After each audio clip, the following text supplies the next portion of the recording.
이제 우리 함께 말씀 나누면서 성경에서 나타난 하나님의 생각 또 그 마음들을 한번 찾아보는 시간을 갖도록 하겠습니다. 오늘 말씀은 여호수아서 19장 7번째 시간으로 49절에서 51절까지 기업의 땅 나누기를 마치다 라는 내용입니다. 몇 절 안 되죠? 네. 기업의 땅 나누기를 마치는 장면입니다.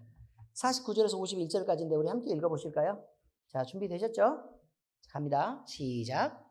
이스라엘 자손이 그들의 경계를 따라서 기업의 땅 나누기를 마치고 자기들 중에서 눈의 아들 여호수아에게 기업을 주었으니 곧 여호와의 명령대로 여호수아가 요구한 성읍 에브라임 산지 딥낫세라를 주매 여호수아가 그 성읍을 건설하고 거기 거주하였더라.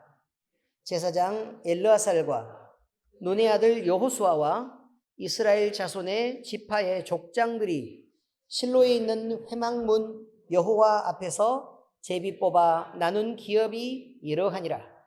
이에 땅 나누는 일을 마쳤더라.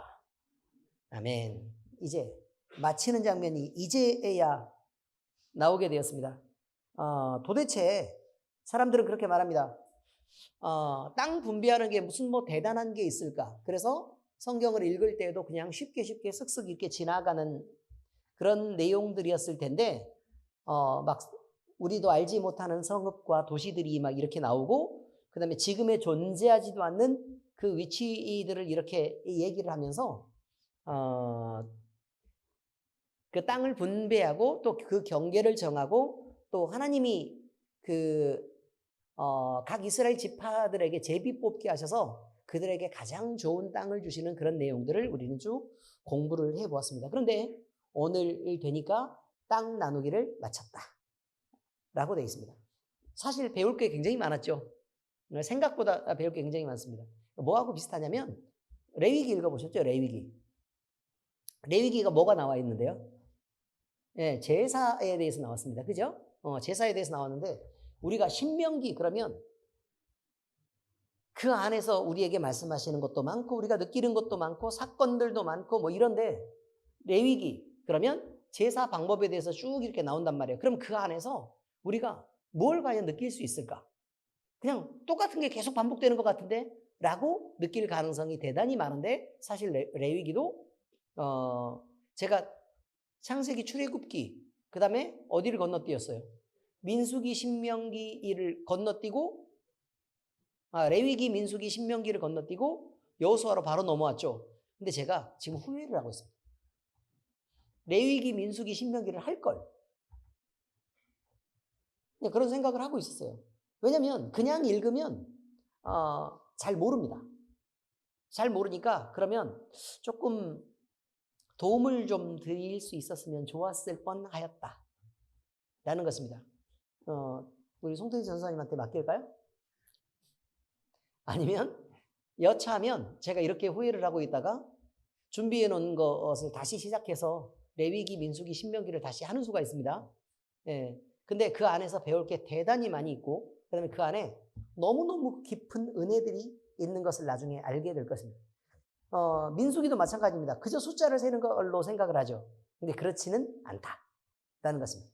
자, 그런데 여기도 마찬가지예요. 땅 나누기. 그러면 우리가 그냥 쉽게 볼 때는 땅의 경계를 정하고 그냥 나눠서 제비 뽑아서 자기들이 가졌다라는 걸로만 우리가 생각할 수 있는데 그렇지 않고 예언이 임하고 그 다음에 축복이 임하는 사건들을 보고 그 다음에 그들이 어떤 선택을 하고 하나님 앞에서 어떻게 나아가느냐에 따라서 이 사람들이 어떤 복을 누리고 또 하나님을 나중에 어떻게 섬기는 그 후대들이 만들어지고 하는 그런 내용들을 우리가 보면서 지금 잘 섬겨야겠구나. 그렇죠? 지금 잘 섬겨야겠구나. 우리가 결단하지 않으면 안 되는 상황이었었구나 라는 걸 이제야 발견하게 되는 그런 조금은 제법 똑똑해진 그런 모습으로 우리가 바뀌어갈 수 있었다라는 것입니다. 자, 오늘 이것은요. 오늘 말씀 자체가 그렇습니다. 땅 나누기를 마쳤다라고 얘기했으니까 이제 오늘은 정리하는 시간입니다. 여호수아가요 땅 나누기를 마쳤는데 누구누구가 같이 나눴다고 지금 얘기했죠. 성경에서는 눈의 아들 여호수아하고 그 다음에요. 제사장 누구요? 엘르아사라고 그 다음에요. 각 지파의 대표로 뽑혀 있었던 족장들과 함께 의논하고 제비 뽑아서 땅을 분배했다. 그런데 제비를 뽑았다는 얘기는 누구에게 의지했었다? 하나님의 결정에 의지했었다라는 것을 우리는 알게 된다 이런 말입니다. 자, 그런데요. 여호수아는 땅 나누기를 마치고 오늘 내용을 보니까 이렇습니다. 자기도 특별히 기업을 분배받습니다. 이것은요. 하나님이 특별히 명령하신 내용인데 누구랑 누가 있는 거냐면 가나안을 정탐하죠. 그리고 그 정탐꾼들이 가나안에 들어가기 전에 그러니까 광야로 다시 내쫓기기 전에 말이죠. 그 정탐꾼 중에 긍정적인 대답을 한 사람이 2명이 있다 이렇게 얘기했어요. 그 2명이 누구하고 누구요? 여호수아와 그렇습니다. 갈렙이 있었어요. 근데 누구는 먼저 기업을 받았죠? 그렇습니다. 갈렙은 이 산지를 내게 주십시오라고 얘기해서 그 강성한 아낙 자손이 있었던 그곳을 믿음으로 치고 올라가려고 했었다라고 지금 얘기했었는데 이제 여호수아도 갈렙처럼 땅을 요구했다라고 말합니다. 땅을 요구했는데 그 땅이 어디냐면 딥낫세라라고 얘기하죠. 그죠? 딥낫세라를 여호수아가 요구했는데 백성들이 그대로 내어주게 되었다라고 얘기합니다. 자, 그런데 어쨌든 이거 역시 자기의 권리인데요.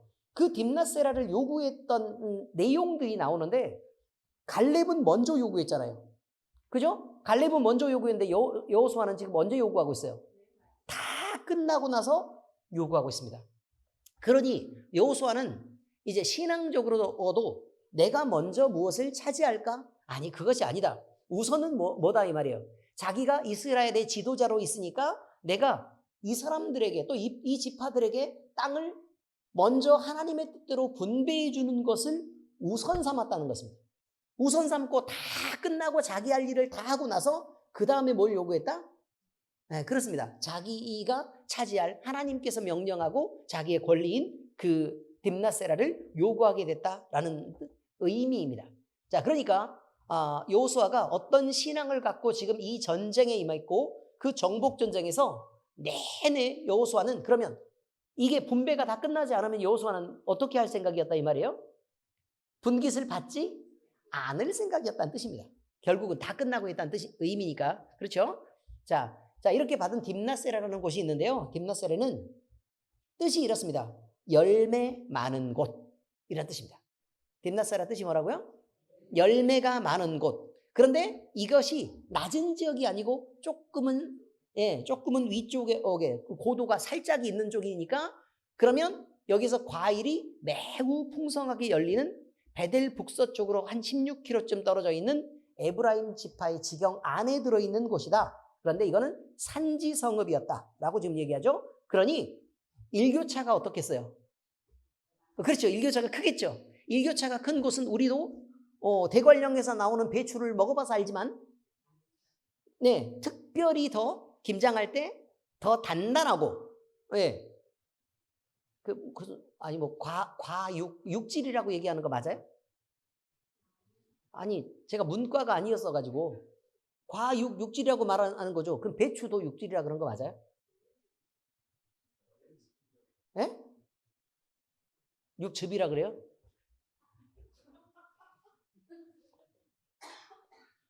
나랑 비슷한 수준이네 다들? 그럼 여러분들은 지금 칭찬으로 알아듣잖아요. 목사님하고 비슷한 수준이라 그러면? 근데 저는 그런 의미로 지금 한 얘기 아닙니다. 예. 여러분, 배추가요, 몸뚱아리가 단단하다고요. 그리고 더 달아요. 맛이 있어요. 그렇지 않습니까? 네. 그러니까 과일이, 열매가 많은 곳이란 뜻이니까 그러면 이 딥낫세라도 과일이 풍성하게 많이 열리는 곳이고 그리고 과육이 단단하고 그 다음에 과일이 달기로 유명한 곳이라 이 말이에요. 어쨌든 그런 의미입니다. 그런데 이곳은 원래 가나안 족속들이 살았던 성읍인데요. 이 성읍이 고도가 높다 보니까 누구랑 가까워요 또? 태양과 가까워서 결국 태양신을 숭배하는 그런 곳으로 이곳이 사용되었던 곳입니다. 그런데 이곳을 여호수아가 요구해가지고 그 땅을 받아가지고요. 그래서 결국 이곳이 여호수아는 자기가 살 뿐만 아니라, 자기가 안정되게 살 뿐만 아니라 그곳에서 신앙생활하며 자기의 후손들이 대대로 하나님을 섬길 수 있도록 그 땅을 가져가기를 원했었다. 그런 의미입니다. 그래서 자기 사후에는 그곳에 자기가 장지로 사용되고 그곳에 이제 묻히게 되는 그런 일도 있었다라는 것이죠. 자, 여호수아 19장 49절에서 50절까지 제가 넣어 놓았습니다. 같이 읽을까요? 시작. 이스라엘 자손이 그들의 경계를 따라서 기업의 땅 나누기를 마치고 자기들 중에서 눈의 아들 여호수아에게 기업을 주었으니 곧 여호와의 명령대로 여호수아가 요구한 성읍 에브라임 산지 딥낫세라를 주매 여호수아가 그 성읍을 건설하고 거기 거주하였다 라고 나와 있죠. 근데 여기서 이제 몇 가지가 있는데 여호수아가 요구한 성읍이었다는 뜻이고 에브라임 지파의 땅이었고 그 다음에 산에 있는 곳이었고 그 다음에 그곳의 이름은 딥낫세라였다 라는 의미를 얘기하고 있습니다. 그래서요 분배를 다 이제 끝내게 되었다 이렇게 말하고 있죠. 자, 그런데 여기서 우리는 결국 지도자가 어떠해야 되느냐라는 부분에 대한 이야기를 하고 있습니다. 지도자가 자기의 이익을 먼저 챙기는 사람이어야 되느냐 아니면 지도자는 내 이익보다는 그 다음에 공공의 이익을 우선하고 그 다음에 백성들을 먼저 살펴서 그들을 유익하게 하는 사람을 지도자로 삼아야 되느냐라는 부분에 대한 이야기가 있습니다. 그러면요 작게는 그 지도자는 한 가정 안에서의 가장일 수 있습니다. 그 다음에 교회로 오면 목사님일 수도 있고 그 다음에 우리 장로님들일 수 있습니다. 지도자가 그냥 그렇다는 거죠. 누구라고요? 목사님 거기서 끝나면 안 되고요. 그 다음에 또 장로님들일 수 있습니다. 네, 그래서 장로님들의 역할이 엄청 중요하다고 말씀드리는 것입니다. 그리고 어느 구역으로 보면 구역장일 수 있습니다. 이해 잘 되시죠? 그리고 또 어느 부서에서 봉사하는 회장일 수도 있고 지도자는 그냥 그렇다는 거예요. 그 다음에 또 김포시로 보면 시장일 수도 있고 그 다음에 경기도로 보면 경기도지사일 수도 있고 지금 도지사가 누군데요? 잘 모르죠.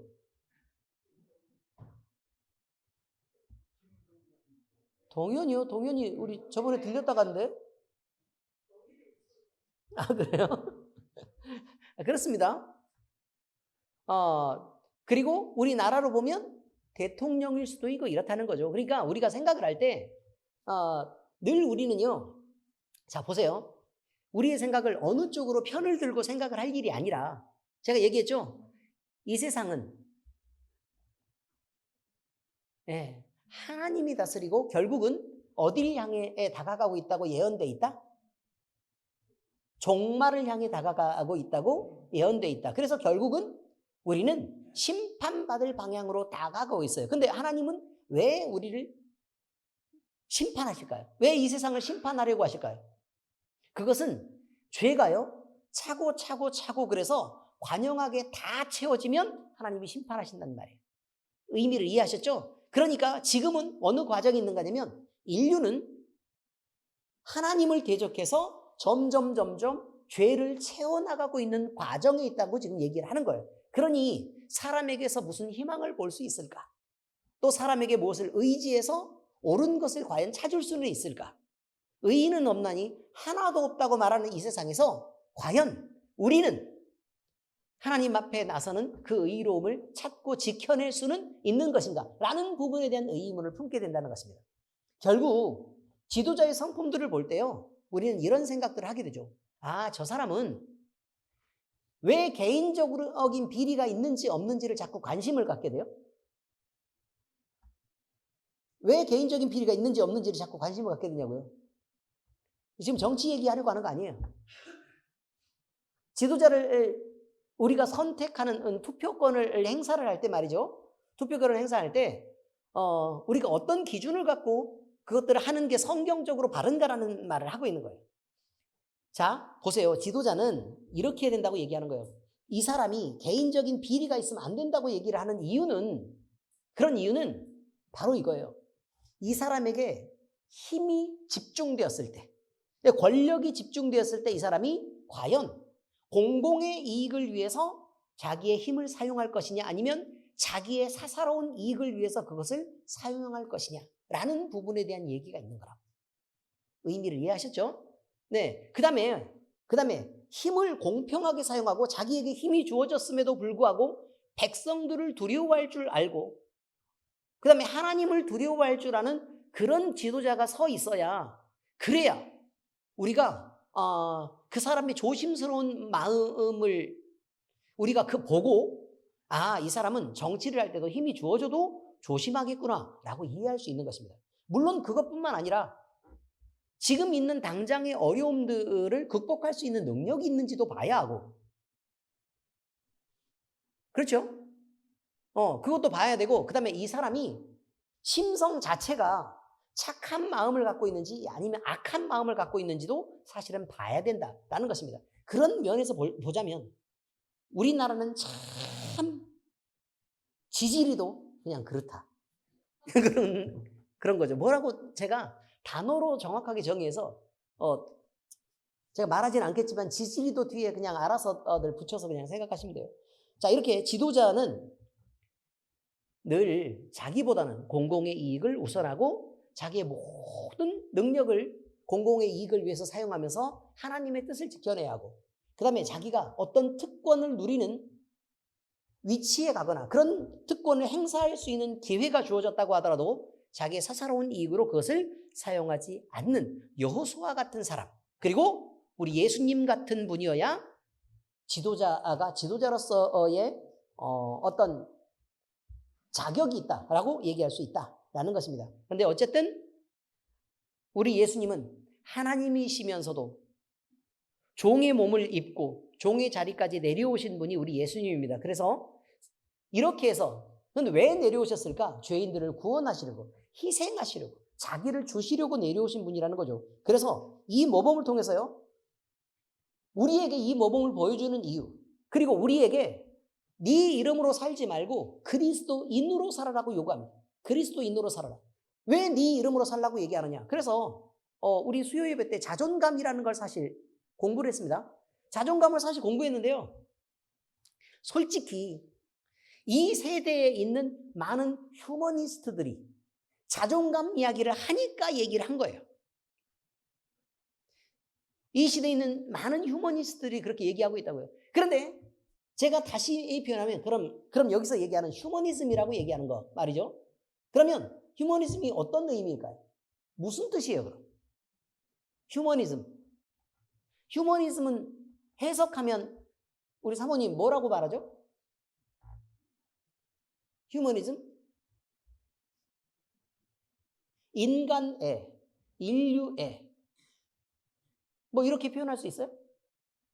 자, 이게 무슨 말이냐면요. 그럼 신학적인 의미에서, 이게 성경적 의미에서 이해하는 휴머니즘은 과연 무엇이냐면 인간이 인간으로서의 피조물로서의 정확한 위치에서의 가치를 갖고 있는가라고 받아들여지지 않아요. 사실은 휴머니즘은 어떤 의미냐면 하나님과 동등한 자격을 놓고 하나님의 자신을 대신하는 인간으로서 그가 얼마만큼 가치를 스스로 인정하고 그들의 무리들이 다시 말해서 인간들이 얼마만큼 스스로 각자에게 얼마만큼 가치와 영향력과 그 다음에 그들이 할 수 있는 능력에 대해서 그것을 인정해 주느냐 이런 부분을 갖고 휴머니즘을 얘기하는 거예요. 그럼 휴머니즘이 지켜진다라는 의미는 어떤 의미로 받아들여야 돼요? 이 사람은 하나님을 없이 해도 얼마든지 사람 스스로 가치가 있고 귀중하고 다 이렇다고 지금 얘기를 하는 거예요. 하나님을 빼버려도 그렇다는 거예요. 하나님을 빼버려도. 근데 성경은 하나님 없으면 사람은 뭐다? 그냥 아무 용도에도 쓸모없는 그릇과 같다. 그래서 그가 깨지든 깨지지 않든 이건 의미가 없는 거라고 말해요. 그래서 우리는 이렇게 인간 스스로가 스스로를 사랑해서 만들어낸 자기애를 근거하고 있는 사실 자존감이라는 그 단어 말이죠. 이것이 성령 충만하고 성령 세례를 받은 이유도 그 자존감에 대해서 그렇게 관심을 갖고 있느냐? 그렇지 않다. 성령 세례를 받고 성령 충만한 사람들에게 물어보세요. 그럼요, 당신은 자존감이 없습니까? 그러면 그 말이 무슨 말이에요? 이렇게 말한다. 도대체 그 말이 무슨 말이에요? 자존감이요? 나 같은 게 뭐가 그렇게 중요한데요? 우리 주님이 소중하시죠. 내 마음에 주님으로 채워지니까 그 주님 한 분만으로도 저는 벅차고 감당이 안 돼요. 나는 아무것도 아니었지만 하나님이 이곳에 계시니까 내가 얼마나 기쁘고 행복한지 모르겠어요. 자존감이요? 만약에 이것이 자존감이라고 얘기하면 전 자존감이 세상 사람들과는 비교할 수 없을 정도로 높죠. 라고 누구든지 얘기해버린다. 이제 아시겠죠? 자존감이 낮아서 걱정이에요 라고 얘기하는 그런 걱정을 하고 있는 사람들은 대부분 다 신앙에서 무너져 있는 경우예요. 자존감에 관심을 갖고 있는 모든 사람들이 다 신앙적인 측면에서는 대단히 어려움을 겪고 있는 분들이다. 그래서 제가 자존감이라는 주제를 갖고 이야기를 하려고 했었던 거예요. 이해가 되십니까? 도와드리고 싶어서. 정의를 좀 정확하게 해서 도와드리고 싶어서. 자, 그런데 예수님이 왜 이렇게까지 스스로를 낮추시면서 우리에게 그런 모범을 보이셨을까라는 거죠. 자, 그럼 이게 똑같아요. 예수님 스스로의 모습이었을 때 예수님이셨어요. 그죠? 스스로의 모습일 때 누구셨다고요? 예수님이에요. 예수님. 그리고 예수님이 십자가에 돌아가시고요. 부활하셔서 승천해서 하나님의 보좌의 우편, 그 권능의 보좌 우편에 지금 앉아 계세요. 지금 하늘에 계시죠. 자, 여기까지 이해가 되시죠? 그리고 예수님 대신 누구를 보내셨어요? 그렇죠. 성령 하나님을 보내주셨어요. 그런데 이 하나님이 어디에 들어갔냐면 지금 여기에 이렇게 보니까 요 그릇은, 요 사람은 원래 이은호라는 사람이었다는 거예요. 누구요? 네, 이은호라는 사람이었다는 거예요. 근데 스스로는 아무 가치가 없는 거죠. 그래서 이은호라는 사람으로 불려졌지만 남들이 인정을 하든 안 하든 뭐 아무 의미도 없고 아무 영향력도 없는 그런 사람이었던 거예요. 그런데 예수님이 이렇게 해서 이은호라는 사람 속에 들어갔어요. 그러면 예수님이 너무 가치가 크기 때문에 그때부터는 이은호라는 이름으로 안 불린다는 거예요. 누구로 불린다고요, 이제부터는? 그렇죠. 이 안에 들어있는 알맹이로 불린다는 거예요. 알맹이로 불린다. 뭐하고 똑같은 거냐면 처음에 나무로 만들어진 어떤 상자가 있다는 거예요. 나무로 만들어진 상자. 근데 상자가 되게 예쁘게 만들어진 거예요. 예쁘게 만들어서 이건 나무 상자, 예쁜 나무 상자네? 라고 지금 얘기했다 그 말이에요. 근데 여기에다가 뭘 집어넣냐면 무려 한 60억쯤 하는 다이아몬드를 집어넣는 거예요. 그럼 그때부터는 나무 상자가 아니고 무슨 상자라고요? 다이아몬드 케이스가 된 거예요. 이해가 되셨어요? 우리가 그렇다고. 우리가 지금 불려주는 이름은 우리의 이름으로 불리는 게 아니고 그리스도인이라는 이름으로 불리는. 그리스도인이라는 이름으로 불린다. 자, 그러면 그리스도인이라는 이름으로 불리는 이유가 뭐라고요? 그리스도 자체가 너무 가치가 높기 때문에 그분으로 불리는 게 우리의 가치가 가장 높아지는 방법이기 때문에. 그럼 그러면 그 나무 상자는 자기 예쁨을 인정받을까요? 나무 상자는 이제 그때부터는 모두 다 용도가 뭐밖에 안 돼요, 이제. 다이아몬드를 지키는 그거밖에 안 돼요, 이제. 사람들은 나무 상자에 관심이 없어요, 이제. 제가 무슨 환 같은 게 있었는데 요즘 비싸게 파는 그 인삼도 막 섞여 있는 그 환들 종류가 아무거나 얘기해 좀 해보세요. 요만큼 해서 동그랗게 돼 있는 거. 황금단 뭐 이런 거. 그다음에 뭐 공진단. 네, 황진단안을 제가 선물로 받게 됐습니다. 워낙 몸이 부실하다 보니 겉으로 보일 때는 그렇지 않아도 속이 좀 허한 편이에요. 근데 황진단을 선물로 받게 되는데 아니 케이스가 얼마나 멋진지 몰라요. 나무로 돼 있는데 만들어져 있는데 막 옆으로도 서랍이 막 열리고 그거 만들려고 하면 가구를 짜는 것처럼 그렇게 만들어져 있더라고요. 너무 예쁘게 생겼어요. 도저히 버릴 수 없을 만큼. 근데 거기 안에 황진단이 들어있는데 황진단이 뭐 몇 개인지 잘 모르겠지만 한 20개쯤 막 이렇게 들어있는 것 같아요. 20개. 자, 그리고 나서 그 밖에다가 뭐라고 써놨냐면 나무 상자라고 안 써놓고요. 황진단이라고 써놨어요. 왜 그랬을까요? 나무 상자는 아무리 예뻐도 그 안에 들어있는 것의 가치에는 비교할 수 없기 때문에 우리가 그리스도인 이유는 우리 자신을 높이라고 그리스도인인 게 아니에요. 이제는 우리 자신으로 살지 말고 누구로 살아라? 예수 그리스도의 사람으로 살아라. 그것 때문에 그리스도인이라고 불린다는 거 우리는 잊지 말아야 된다는 것입니다. 자, 빌립보서 2장 5절에서 11절까지요.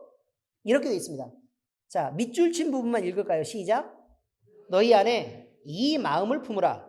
곧 그리스도 예수의 마음이니 자기를 비워 종의 형체를 가지사 자기를 낮추시고 죽기까지 복종하셨으니 곧 십자가의 죽으심이라.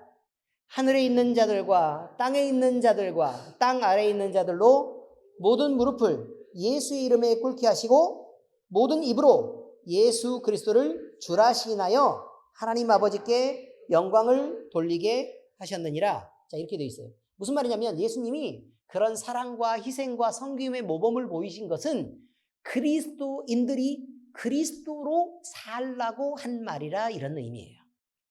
자, 이렇게 그래서 하나님께서 우리에게 은혜를 주신 것은 그냥 우리로 살라고 한 말이다 아니다? 아니라 이 말이에요. 그래서 우리 각자를 지키려고 우리가 최선을 다해서 노력하고 있다면 그건 서글픈 일이고 너무 벅차고 힘든 일이에요. 그 너무 비참한 일이라 이 말이에요. 그런데 우리 자신을 지키는 일은 누구에게 맡겨두고 우리 하나님 앞에 기대고 맡겨두고 그 다음부터 우리는 누구를 지켜내면 돼요? 예수 그리스도를 지켜내고 또 예수님으로 살고 또 예수님 때문에 행복한 삶을 살아드리는 것. 이것이 바로 그리스도인의 삶인 것을 우리는 알고 계셔야 된다. 이런 말입니다. 자, 이렇게 여호수아는요. 딥나세라의 성읍을 축조했습니다. 그리고 여기서 여호수아만 정착해서 산 것이 아니라 여기서 안정되게 후손들도 살 수 있는 땅을 만들었는데 그냥 여호수아가 자기가 인간적으로 잘 살라고 했던 목적이 아니라 하나님을 섬기는 땅으로 삼으려고 했던 거다라는 것을 우리는 잊지 말아야 된다. 이런 의미입니다. 자, 성경은요. 이스라엘 백성들이 회막문 여호와 앞에서 이 모든 일을 마쳤다고 기록합니다. 자, 영적으로 하나님의 임재의 장소가 어디였어요? 회막이죠. 그렇죠. 그리고 그러므로 하나님과 사람이 만나야 되는 장소는 또 어디여야 돼요? 회막으로 나아가야 되는 거예요. 그래서 회막문 앞에서 이 일을 마쳤다는 것은 하나님 앞에서 이 모든 일을 행했었다라고 기록하고 있습니다. 자, 그러면 회막에 대해서 이제 기록하고 있는 여러 가지 내용들이 있는데 보세요. 아론과 그의 아들들이 하나님께 거룩한 제사를 드리려고 해요. 제사장이니까, 그죠? 자, 이렇게 드리려고, 근데 드리기 전에 정결하게 씻은 후에 어디로 나아가요? 회막문 앞으로 나아간다 라고 지금 나와 있습니다. 그죠? 그러니까 예배하는 자들에게 무엇을 요구하느냐는 거예요.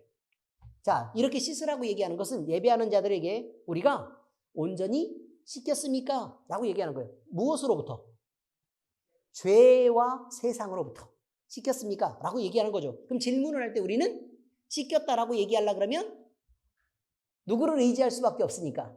그렇죠. 예수 그리스도를 의지할 수밖에 없으니까 예수님을 의지해서 당신이 구원을 받은 사실을 확인을 하셨습니까? 라는 부분이에요.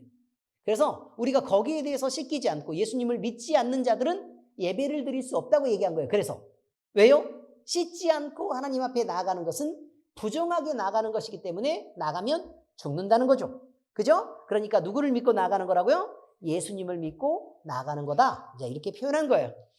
자, 그 다음에 모세가 하나님을 뵙고 싶어요. 그러면 어디로 나아갔다고요?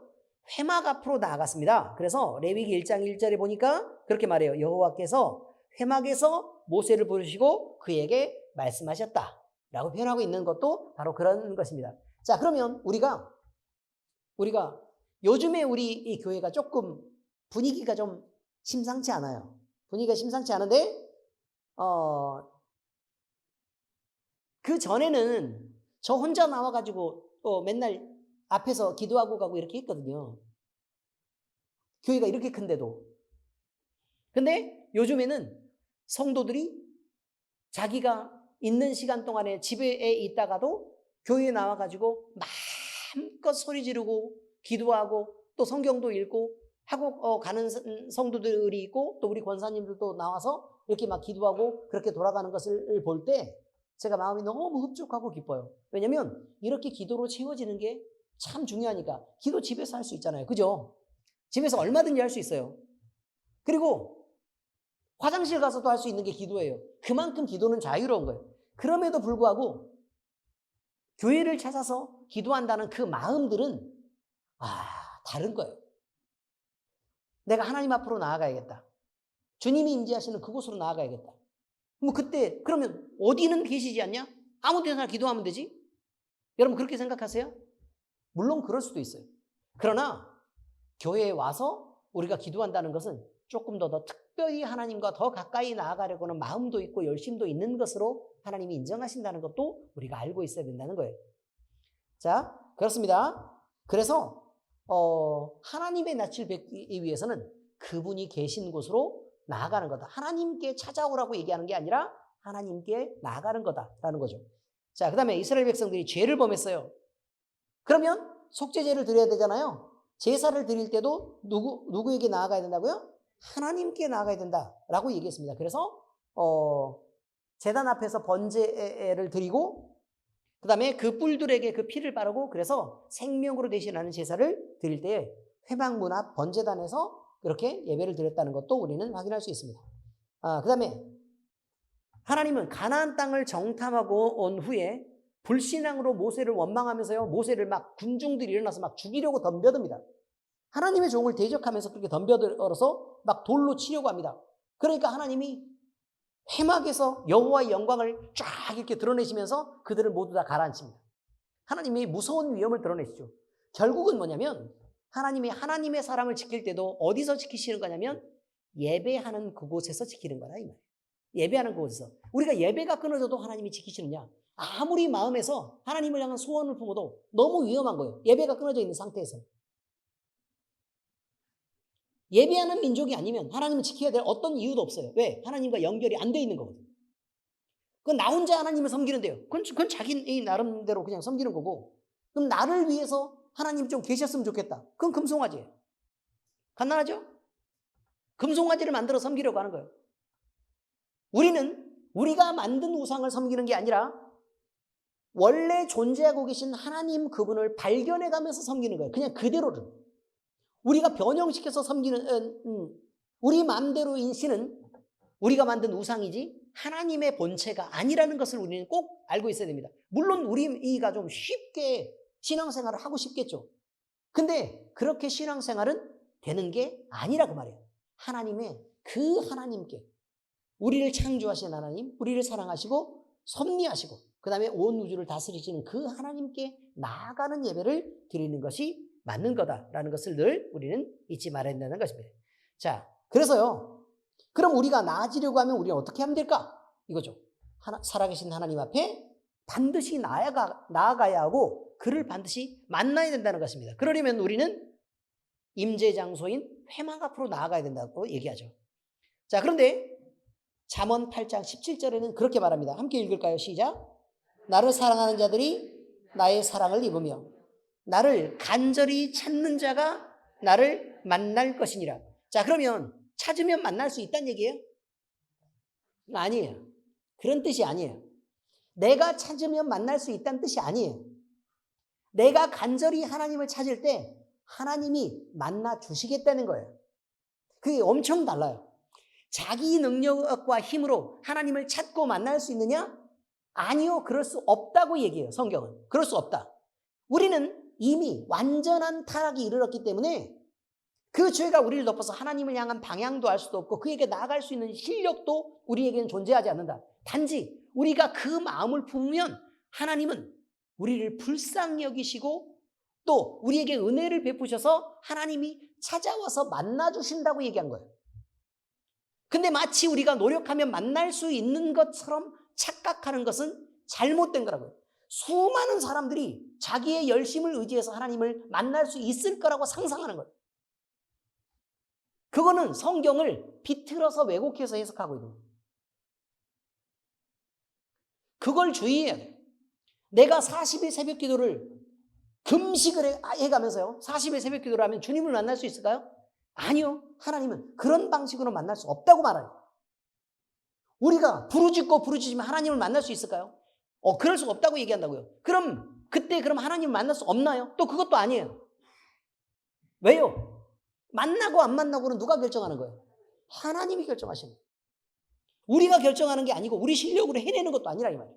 하나님이 결정하시는 거예요. 그런데 그 하나님이 결정하시는 순간에 사람이 어떤 역할을 했기 때문에 그런 게 아니에요. 사람이 하나님을 향해서 그냥 하나님을 소원하는 마음을 그저 품은 것 하나만으로, 그렇게 하나님을 향해서 난 나아가고 싶어요 라고 선택했던 것 하나만으로 하나님은 사람에게 은혜를 베푸시는 거란 말이에요. 그래서 우리는 이쯤에서 우리는 분명한 생각을 좀 해둬야 돼요. 정리를 해야 돼요. 어디까지가 은혜고 어디까지가 우리의 선택의 역할이냐라는 거예요. 어디까지가 은혜고 어디까지가 우리의 선택의 역할인가. 그러면요, 이거 보세요.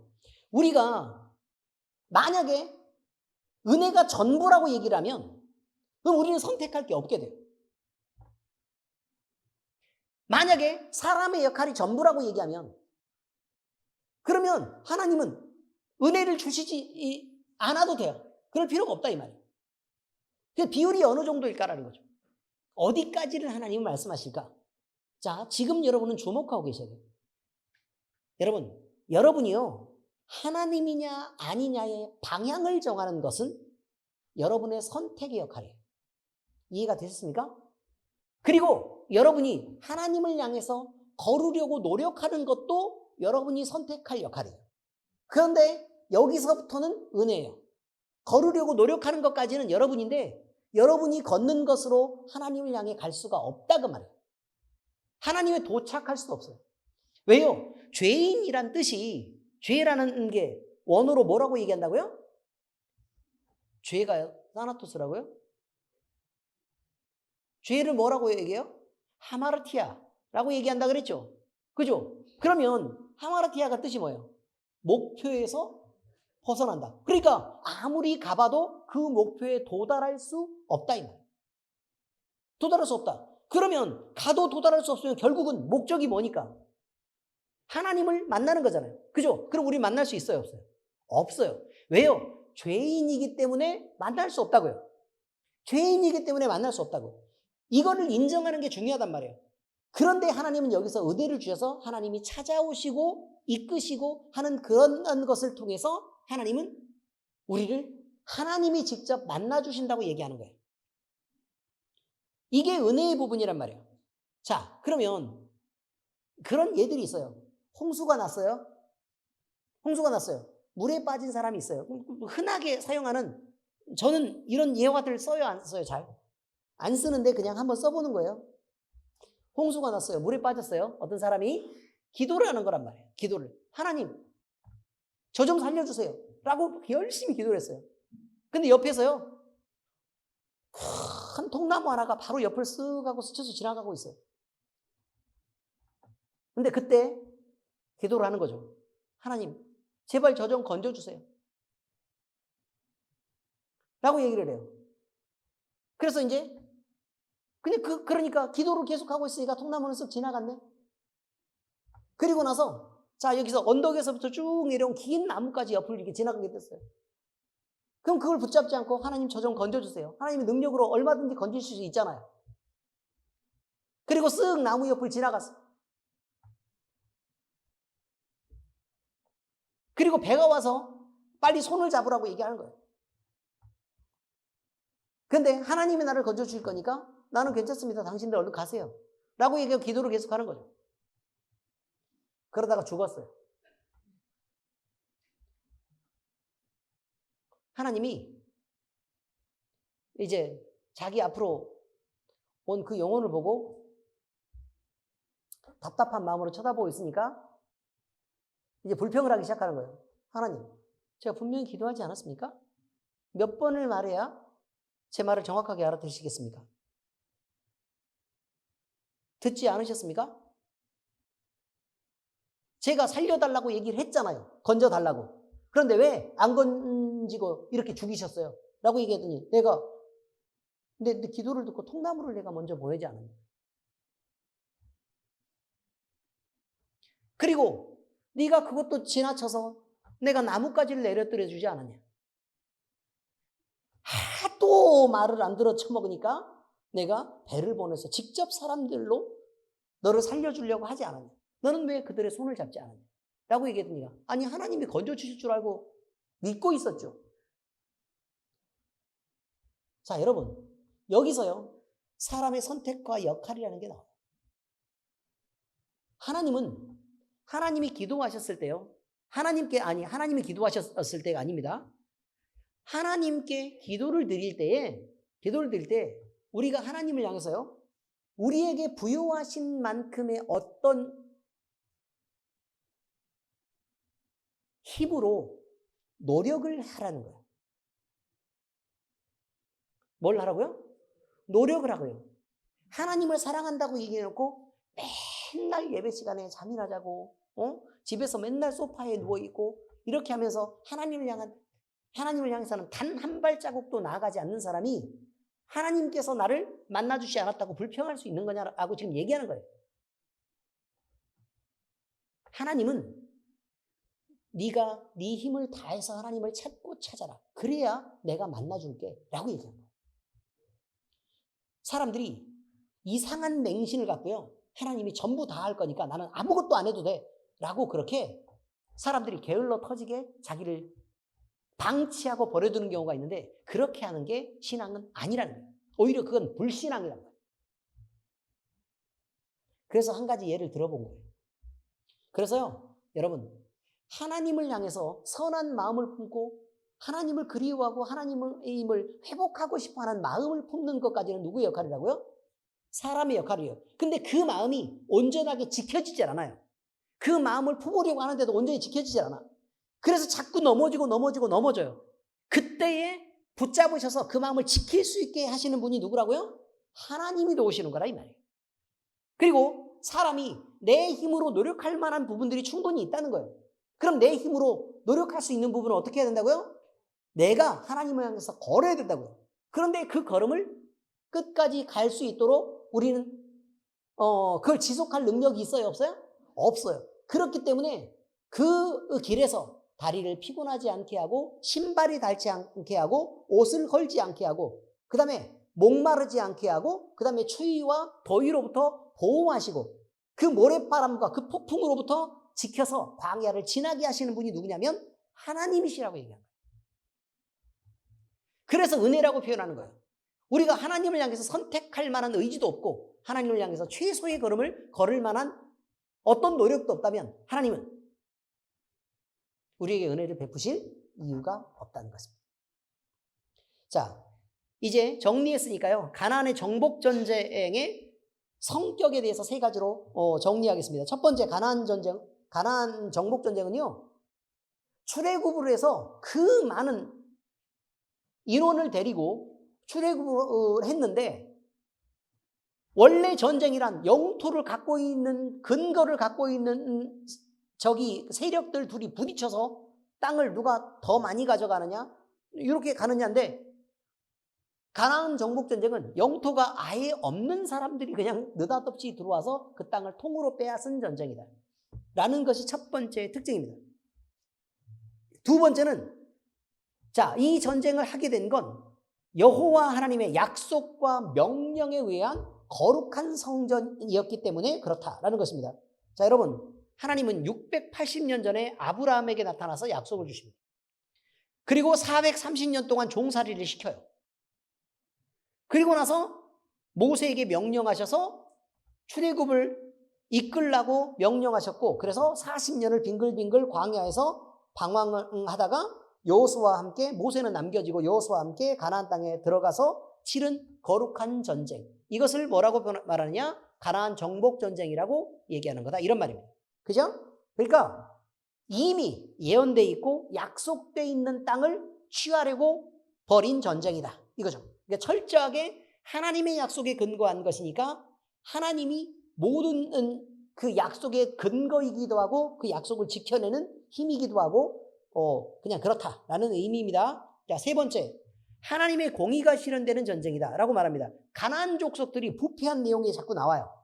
그죠? 그 내용이 자꾸 나오는 이유는 뭐 때문에 그러는 거냐면 가나안 족속이 멸망당할 만하다는 거예요. 왜요? 자기를 만드신 하나님을 부인하고 그들은 철저하게 우상을 섬기고 부패했다라고 얘기합니다. 그리고 그들은 교만했기 때문에 죄가 가득 찼기 때문에 그 땅이 멸망당할 때가 되었기 때문에 하나님은 멸망시키신 것이다 라고 얘기하고 그들의 심판자로 누구를 들여온 거다? 이스라엘 백성들.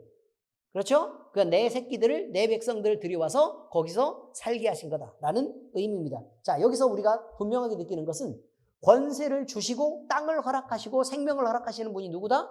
하나님이시다. 그리고 그것을 빼앗을 능력이 있으신 분도 누구예요? 하나님이시다라는 것을 알게 한 거다. 이런 의미입니다. 자, 그래서요, 가나안 전쟁을 벌였는데 이 가나안 전쟁은 3단계로 진행됐다고 말합니다. 3단계. 자, 그런데 첫 단계는요, 가나안 땅에 들어가서요, 주요 거점들을 먼저 정복을 하는 단계가 있습니다. 그래서 그 아래 쭉 나와 있어요. 거점. 자, 처음에 어디부터 쳐요? 여리고를 쳐요. 그리고 또 어디로 가요? 아이성을 치죠? 그래서 그 공격하는 여러 가지 내용들과 실패에 대한 내용들이 거기 다 나와 있습니다. 그리고 이제 중부를 거쳐서 어디로 넘어가요, 이제? 남부 지역을 먼저 가죠? 남부로 넘어가서 기브온 전투, 그 다음에 막게다, 림나, 라기스, 에글론, 헤브론, 드빌 이를 치고 그 다음에 북부 쪽으로 올라가니까 이미 사람들이 어떻게 돼 있어요? 모여 있죠. 예, 다 모여 있어가지고 그들이 한꺼번에 덤비려고 하니까 메론 물가에서 이들을 한꺼번에 쓸어버렸다. 지금 이렇게 얘기하고 있습니다. 간단하죠? 네, 이렇게 정리되어 있다는 것을 알아두시기 바랍니다. 자, 그래서 주요 거점을 먼저 정복을 해요. 그리고 나서 이제 두 번째 단계는 이스라엘의 12지파에게 영토를 분할합니다. 근데 영토를 먼저 분할하는데 남쪽과 북쪽으로 먼저 나누죠. 그래서 누구와 누구에게 대표 지파로서 먼저 땅을 주고 유다 지파와가 그 다음에 위쪽으로는 요셉 지파, 다시 말하면 에브라임과 므낫세 반지파에게 그 땅을 먼저 분할을 해줍니다. 그죠? 그리고 났는데 도대체 이 이후로 땅을 정복을 하려고 해요, 안 해요? 안 하죠. 그러니까 이제 그 다음에 어떤 일이 벌어지게 돼요? 네, 회막을 옮겨요. 그래서 신앙을 점검을 해요. 그죠? 그래서 실로에 있는 회막 앞에서 이제 이스라엘의 나머지 7지파들을 부르죠. 그리고 나서 대표들을 뽑아가지고 니네 쭉 돌아다니면서 땅을 7갈래로 갈라와. 그리고 여기서 제비 뽑을 거야 라고 얘기를 하죠. 그래서 나머지 지파들을 쭉 분배를 하게 되었다 라고 얘기하는데 여러분, 자, 그렇습니다. 지금 여기까지의 의미가 지금 2단계 얘기를 지금 하고 있고요. 그 다음에 이제 여호수아가 땅을 이제 다 받아요. 이제 분배받은 땅이 있는데 지금 다 정복이 안 돼 있죠. 그리고 이제 이후로 세 번째 단계가 이제 진행이 될 거예요. 지금은 두 번째 단계까지 그 완성되는 단계까지도 아직 못 온 건데 이제 뒤쪽에 이제 세 번째 단계가 올 텐데 세 번째 단계는 뭐냐면 여호수아가 죽어요. 죽고 난 후에 분할된 영토 안에서 미지정지가 있어요.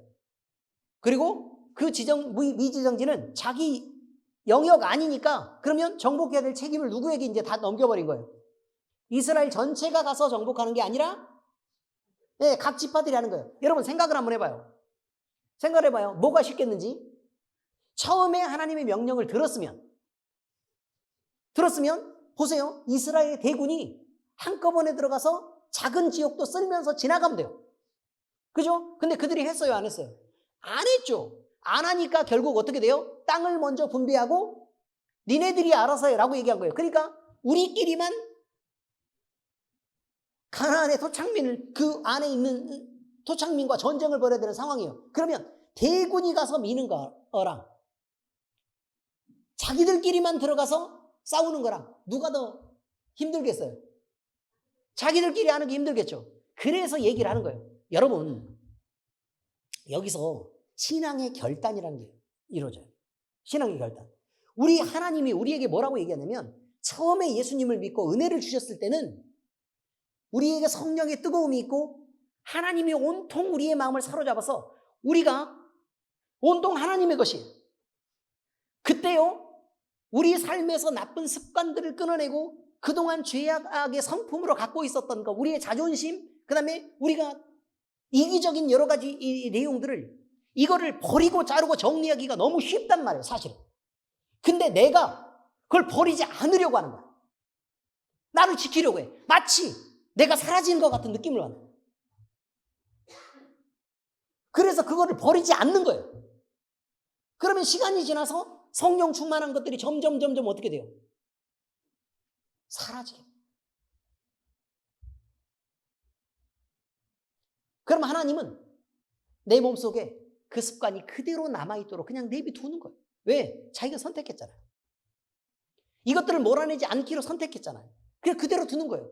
그럼 그 다음부터는 신앙생활을 하면서 작은 거 한 개를 고쳐내는 것도 처절한 노력이 없이는 안 돼요.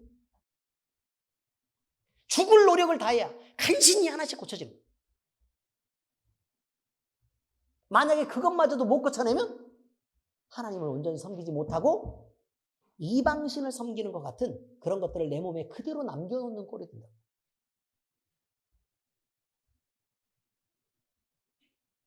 이게 답답함이.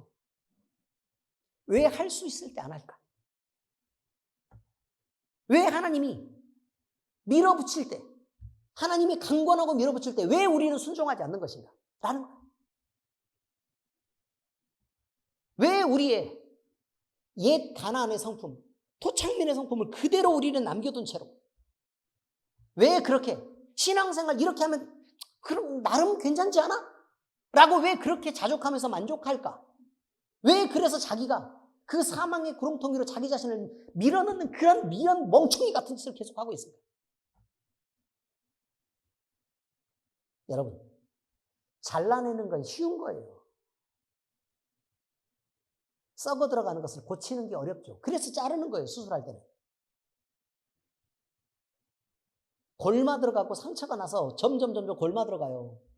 그럼 몸을 지키기 위해서 잘라야 되는 거예요.